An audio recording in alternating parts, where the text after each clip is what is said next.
ជំរាបសួរពុកម៉ែបងប្អូនទាំងអស់គ្នាហើយក្រុមទាំងសិស្សនិស្សិតដែលនៅជាស្នាមបច្ចេកវិទ្យាវិទ្យាសាស្ត្រទាំងអស់គ្នាខ្ញុំបានឈ្មោះមូនីរុនដែលមកពីក្រុមទី11ដែលសិក្សាទៅលើប្រធានបទការគ្រប់គ្រងហានិភ័យអន្តរជាតិហើយក្រុមនេះខ្ញុំមានចំនួន5នាក់ជំរាបសួរនាងខ្ញុំឈ្មោះសុនបៃលីជំរាបសួរនាងខ្ញុំឈ្មោះខុនសុធានជំរាបសួរនាងខ្ញុំឈ្មោះយមដានិតជំរាបសួរនាងខ្ញុំឈ្មោះខៀងសៀងម៉ៃ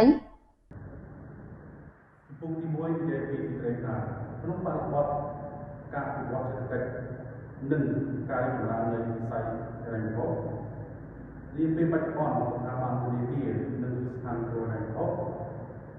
ដើរតួនាទីយ៉ាងសំខាន់ក្នុងការផ្ដល់ប្រភពធនធានអាជីវកម្មនិងសហគ្រាសនានាដើម្បីគ្រប់គ្រងដល់ការវិនិយោគ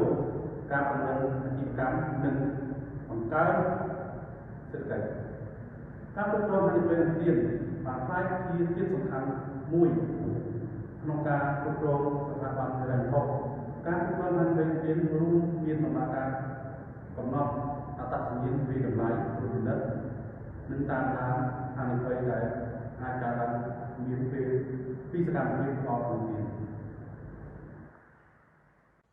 បើនិយាយពីពាក្យថាហានិភ័យអន្តរជាតិគឺបានមកពីពាក្យពីរមកបញ្ចូលគ្នាពាក្យទី1គឺពាក្យថាហានិភ័យហើយពាក្យទី2គឺពាក្យថាអន្តរជាតិសម្រាប់ពាក្យថាហានិភ័យគឺមានន័យថាជាការបន្ថយជាមួយនឹងគ្រោះថ្នាក់ដែលនាំឲ្យមានអន្តរាយឬក៏មានការខាតបង់ហើយពាក្យថាអន្តរជាតិគឺជាការឲ្យខ្ចីប្រាក់ហើយត្រូវតែសងមកវិញតែតាមកិច្ចការនៅពេលដំណើរណាមួយដែលបានកំណត់គ្នាទុកជាមុនចាអញ្ចឹងហើយពាក្យថាហានិភ័យអន្តរជាតិគឺជាមូលហេតុទាំងឡាយណាដែលនាំឲ្យប្រាក់កម្ចីទាំងឡាយជួបប្រទះនូវគ្រោះថ្នាក់ដែលអាចនាំឲ្យមានអន្តរាយឬក៏មានគ្រោះថ្នាក់បានដូច្នេះហើយដើម្បីជាគន្លឹះឬក៏ជាជំនួយក្នុងការកាត់បន្ថយហានិភ័យអន្តរជាតិយើងមានគន្លឹះចំនួន3ដើម្បីយកមកបង្ហាញទី1គឺយើងត្រូវស្វែងរកឲ្យឃើញ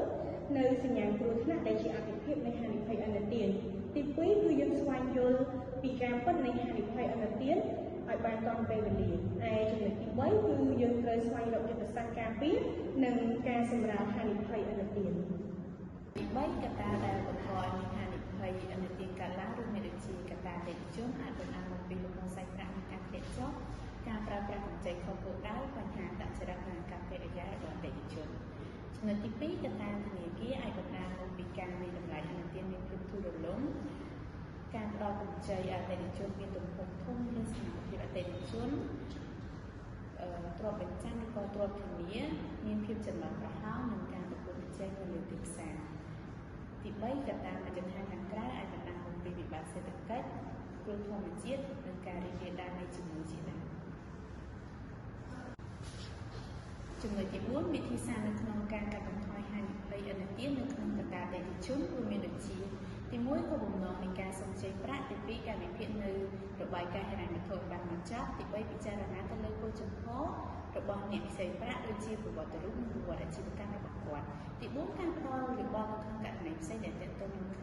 នៅក្នុងការធ្វើអាជីវកម្មទី5អតិថិជនត្រូវមានទ្រព្យបញ្ចាំឬក៏ទ្រព្យធានាទី6ត្រូវពិនិត្យមើលពីចរិតលក្ខណៈឬអាកប្បកិរិយារបស់អ្នកសង្ជ័យប្រាក់ទី7ការចុះទៅសិក្សាផ្ទាល់ពីមជ្ឈដ្ឋានជុំវិញរបស់អតិថិជនទី8អតិថិជនត្រូ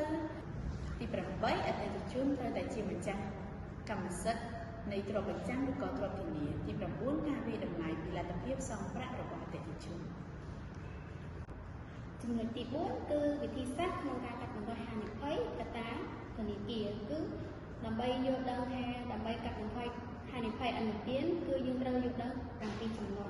ទី1គឺជ្រើសរើសបុគ្គលិកណាដែលមានជំនាញមានបទពិសោធន៍ក្នុងការបំពេញការងារទី2គឺធ្វើការបណ្ដុះបណ្ដាលបន្ថែមលើបុគ្គលិកផ្នែកអន្តរជាតិទី3គឺធ្វើការពិន័យឬដាក់ទោសបុគ្គលិកដែលមានកំហុសទី4ធ្វើការលើកទឹកចិត្តបុគ្គលិកដែលបានបំពេញការងារបានល្អ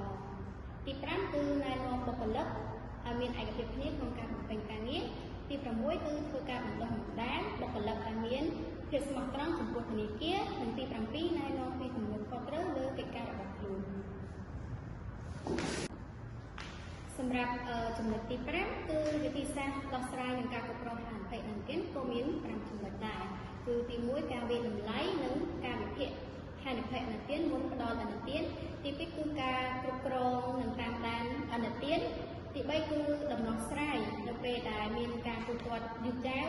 ហើយទី4គឺការធ្វើទំនើបកម្មប្រព័ន្ធបច្ចេកវិទ្យានិងទី5ការបណ្ដុះបណ្ដាលនិងអភិវឌ្ឍបុគ្គលិក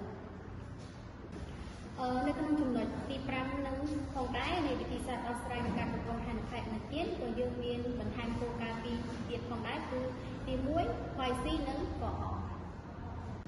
តាមរយៈការសិក្សាទៅលើប្រធានបទការគ្រប់គ្រងហានិភ័យអន្តរជាតិអាចសន្និដ្ឋានបានថាហានិភ័យអន្តរជាតិគឺជាហានិភ័យដ៏សំខាន់បំផុតរបស់ធនាគារ